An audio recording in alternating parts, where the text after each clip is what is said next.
বক্তব্য রাখবেন বাংলাদেশ আওয়ামী লীগের সাংগঠনিক সম্পাদক সংগ্রামী জননেতা, যিনি ভালো বক্তা হিসেবে সকলের কাছে পরিচিত, অনারবর্তী বক্তা আমার প্রিয় ভাই যারা কামাল হোসেন মাননীয় সংসদ সদস্যকে এখন আপনাদের সামনে তার বক্তব্য উপস্থাপন করেন। ছবি তুলে দেবেন সামনে দেখি। আসসালামু আলাইকুম ওয়া রাহমাতুল্লাহি ওয়া বারাকাতুহু। সবাইকে শুভেচ্ছা।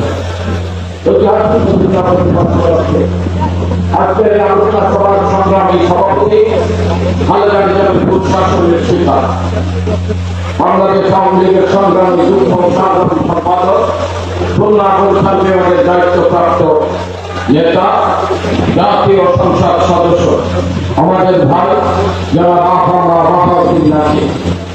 এই সভার প্রধান অতিথি জাতির জনগণ বন্ধুত্ব আয়োজন নেত্রী শেখ হাসিনা, অত্যন্ত বিশ্বস্ত